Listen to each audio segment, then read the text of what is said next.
Après la fin de la Grande Guerre Ninja, Naruto se marie avec Hinata et donne naissance à Boruto. 2 ans plus tard, un deuxième enfant vient au monde. Il s'agit d'une petite fille qui sera connue sous le nom d'Himawari Uzumaki. Cette dernière a fortement hérité des pouvoirs du clan Hyuga. Le jour d'inauguration de Naruto en tant que 7e Hokage, Himawari a développé pour la première fois son Byakugan à seulement 3 ans. Et elle a assommé Naruto et Kurama en un seul coup. Et dans la partie 1 de l'anime, à l'âge de 10 ans, elle a appris à maîtriser son Byakugan toute seule. Elle peut maintenant l'activer à volonté, alors qu'elle n'a suivi aucune formation préalable. Son grand-père Ieyashi, le chef actuel du clan Hyuga, a été choqué par son talent. Daimon, un des derniers membres de Karin, dont les capacités combatives sont supérieures à celles de Jigen, a décelé un pouvoir surpuissant émanant d'Himawari. Par contre, malgré son énorme potentiel, à l'instar des personnages comme Gohan de Dragon Ball, Himawari déteste la violence et ne rêve pas de devenir une grande kunoichi dans le futur.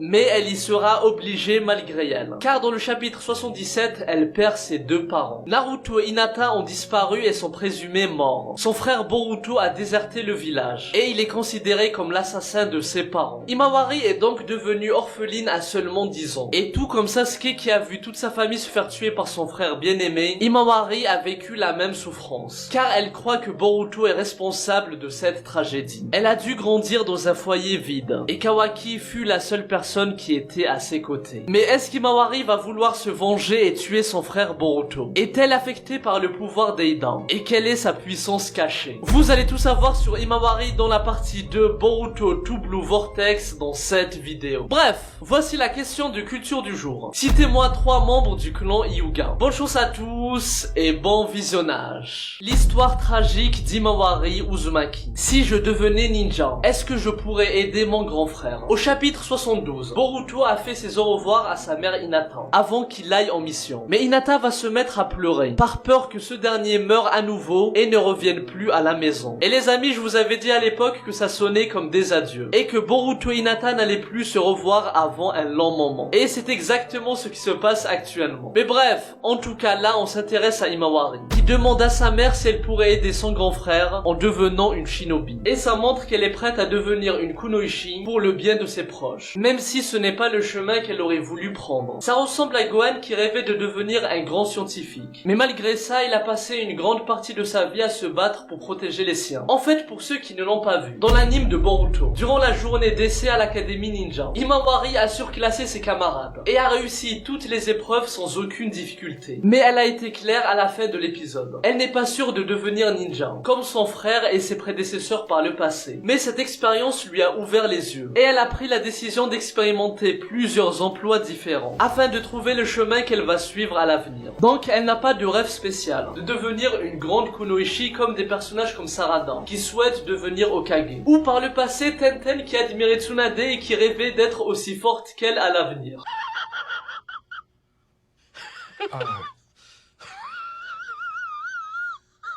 En tout cas, ça montre qu'Himawari va faire un sacrifice et sera forcé d'emprunter la voie des shinobi. Avant de passer à la suite, j'aimerais notifier une chose. C'est la maturité incroyable d'Himawari pour son âge. Elle comprenait son père Naruto mieux que Boruto au début et ne lui en voulait pas lorsqu'il était absent pour remplir son devoir d'Hokage. Le jour de son anniversaire, Naruto a envoyé un clone qui a fini par disparaître au pire moment et il a fait tomber son cadeau d'anniversaire. Et alors que Boruto était très en colère, Himawari était moins contrarié et n'a eu aucune rancœur envers son père. Et les amis, écoutez bien, car tout ça va encore plus renforcer la haine qu'aura Himawari envers Boruto. Alors, dans le roman et l'arc en anime Les liens parents et enfants, durant la fête de la famille dans l'épisode 93, on voit pour la première fois un épisode entier consacré à la relation entre Naruto et sa fille Himawari. Malgré sa fatigue, Naruto a tout fait pour lui offrir le cadeau qu'elle voulait. Et à la fin de la journée, Himawari l'a remercié pour ces moments passés ensemble et l'a encouragé pour son travail d'Hokage. Et Naruto avait les larmes aux yeux quand il a entendu les encouragements de sa fille. Ça montre à la fois le grand amour d'Himawari pour son père et à quel point elle a hérité des traits de la personnalité de Naruto, comme l'humilité, la patience, le fait de se mettre à la place des autres et penser à l'intérêt de son prochain. Iruka Sensei avait d'ailleurs dit qu'elle avait un courage semblable à celui de Naruto. Bref, passons à la suite. La dernière fois qu'on a vu Imawari, c'était dans le chapitre 78. Après la disparition de Naruto et Hinata, qui ont été envoyés dans la prison temporelle de Kawaki. Elle était partie faire les courses pour sa mère. Et lorsqu'elle est arrivée à la maison, elle a vu le cadre de la photo de famille cassé. Et les ninjas de Konoha en train d'enquêter sur ce qui s'est réellement passé. Imawari est alors inquiétée par la disparition soudaine de ses parents. Parce qu'en effet, Imawari devra vivre sans Naruto et sans Hinata, qui sont officiellement morts aux yeux du village. Et Shikamaru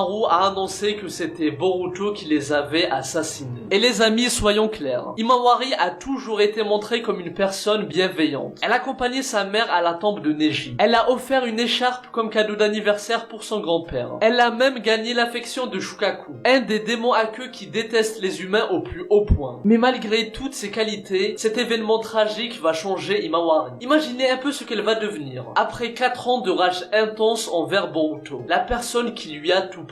On nous a déjà montré qu'Imawari avait un côté très violent, avec un fort tempérament. Et ce côté-là va s'intensifier durant l'ellipse. Et elle va tout faire pour se venger. Surtout que jusqu'à présent, l'anime nous a fait constater à quel point elle aimait sa famille. Imawari a été présente pour ses parents, à chaque fois qu'ils étaient hospitalisés. Que ce soit Hinata après l'attaque de Momoshiki, ou Naruto après sa défaite contre Jigen. Elle a également soutenu son frère à chaque étape de sa vie de ninja. Que ce soit lors de son voyage scolaire à Kirin, lors de son examen Chunin, et même lorsqu'il a été hospitalisé. Elle avait le cœur brisé. Lorsqu'il a appris que Boruto avait perdu contre Dippa, et qu'il a été profondément blessé. Et je rappelle qu'après avoir gagné un tirage au sort, elle a emmené sa famille en vacances dans une source thermale, permettant ainsi à Naruto de passer du temps avec Hinata et sa famille. Mais comme on dit, entre l'amour et la haine, il n'y a qu'un pas. Donc cet amour qu'avait Imawari pour sa famille va se transformer en rage immense envers la personne qui lui a tout pris. La vengeance d'Imawari contre Boruto et sa puissance cachée. Il est temps de se mouiller. Est-ce qu'Imawari est affecté par le pouvoir d'Eida ou pas? Les amis, mouillez-vous dans les commentaires. Moi je me mouille. Imawari est affecté. Ses souvenirs ont été altérés. Bien entendu, ça n'exclut pas la possibilité inverse. Mais à mon avis, c'est bien plus pertinent si elle est affectée. Déjà en termes de cohérence. Si Imawari a gardé ses souvenirs, elle pourrait convaincre Hanabi, son grand-père, et le clan Hyuga. Et je vous laisse imaginer le coup d'état qu'il y aura contre Kawaki si ça arrive. Ça va finir en guerre civile.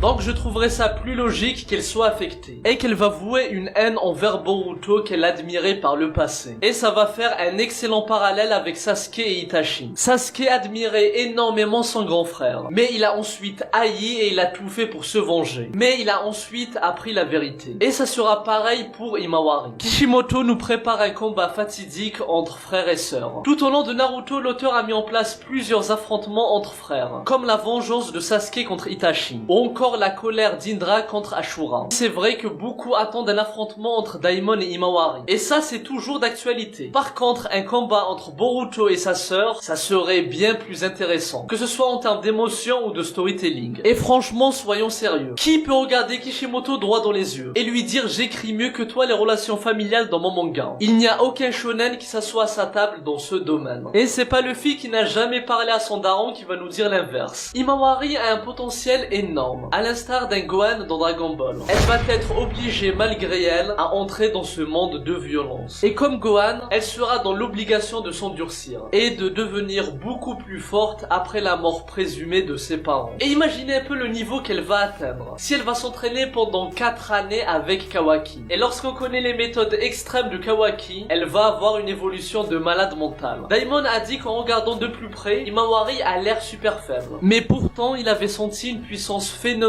émanée d'elle. Et cette puissance sera dévoilée dans Boruto Two Blue Vortex. Bref, j'en ferai une vidéo consacrée dessus, mais je pense que son pouvoir a clairement un lien avec le clan Hyuga et la descendance d'Amura. Par exemple, son prénom n'a pas été choisi par hasard. Imawari signifie tournesol. Mais ces deux premiers kanji, lorsqu'ils sont inversés, ça donne Hyuga et peut se lire Hinata, faisant ainsi référence en même temps à sa mère et au clan Hyuga. Donc par exemple, Imawari pourrait avoir la maîtrise d'un dojutsu comme le Tensegan, ou bien un nouveau dojutsu encore plus spécial et puissant. Et n'oublions pas qu'elle a aussi hérité des pouvoirs du clan Uzumaki. Elle possède donc une puissante force vitale et un contrôle très avancé de son chakra. Les amis, je vous le dis, ça sera une dinguerie monumentale. Imawari va se transformer en Gohan Prime contre Boo et va se pointer devant Boruto afin de nous offrir un combat d'anthologie. Imawari apprend la triste vérité sur ses parents et sa relation avec Kawaki. Suite à son combat final contre Boruto, elle va sûrement apprendre la vérité. Comme Sasuke qui avait découvert qu'Itachi avait massacré son clan pour le bien de son village. Himawari va donc apprendre que ses parents ne sont pas morts, mais ils ont été emprisonnés par Kawaki, qui lui a menti pendant tout ce temps. Donc à la fin, Boruto va sûrement lui faire réaliser qu'il n'est pas son réel ennemi, et que la vie qu'elle pense avoir vécue est un mensonge, à cause des faux souvenirs qu'elle a, à cause de l'omnipotence d'Eida. Et ce qui va être très pertinent, ça sera sa réaction vis-à-vis de Kawaki. Et ça ajoute beaucoup de complexité au personnage d'Himawari, qui jusqu'à présent a été mis en second plan. Et il ne faut pas oublier qu'elle a passé 4 années de sa vie aux côtés de Kawaki. Et je pense qu'ils ont bâti une relation fraternelle très solide. Un des moments les plus importants dans la vie de quelqu'un, c'est son passage à l'adolescence. Car c'est à ce moment-là qu'on commence à se forger. Et durant ce passage, c'est Kawaki et personne d'autre qui a été aux côtés d'Himawari. Ni son père, ni sa mère, ni son frère Boruto. C'est avec Kawaki qu'elle a vécu ces moments difficiles. Mais quelle sera la décision qu'elle va prendre lorsqu'elle va apprendre que Kawaki est en partie responsable de toutes les souffrances qu'elle a vécues? Et c'est de sa faute qu'elle a vécu loin de ses parents durant tout ce temps. Et les amis, ce n'est pas un hasard que cette relation a été renforcée tout au long de l'œuvre. Alors tout commence avec Himawari qui a offert un cadeau d'anniversaire à sa mère Hinata. Elle lui a offert un vase que Kawaki a ensuite cassé lors de son premier jour chez la famille Uzumaki. Himawari était en pleurs, mais suite aux excuses de Kawaki et aux efforts qu'il a fait pour se racheter, Himawari a pardonné à Kawaki. Et je rappelle que contre Delta, Himawari a été utilisé comme appât pour blesser Naruto. Mais Kawaki n'a pas hésité une seconde à se sacrifier pour la protéger, perdant même son bras à cause de l'attaque qu'il a subie. Et suite à ça, la relation entre les deux va se développer. Et l'anime avec ses arcs fillers a fait un travail excellent là-dessus. Que ce soit dans des épisodes à part, comme l'épisode 209, où Kawaki aide Himawari à nourrir un loup vagabond. Et elle lui dira qu'elle est heureuse qu'il loge à la maison. Et les paroles d'Himawari vont aider Kawaki à reconsidérer sa décision de quitter le village. Et on a également eu un arc entier sur Kawaki et Himawari à l'académie ninja, qui va renforcer leur lien fraternel. Lors de la mission de Kawaki pour protéger la princesse Kai, il a été aidé par Himawari. Et on a remarqué qu'il faisait tout pour ne pas mettre sa sœur en danger. Et il a tout fait pour qu'elle soit en sécurité. Mais je parlerai plus en détail de cet arc et de la réaction qu'aura Himawari à cette grande révélation dans l'épisode 2 de cette théorie. Donc les amis, si vous voulez l'épisode 2, dites-le moi dans les commentaires et explosez les likes. Moi je vous dis à très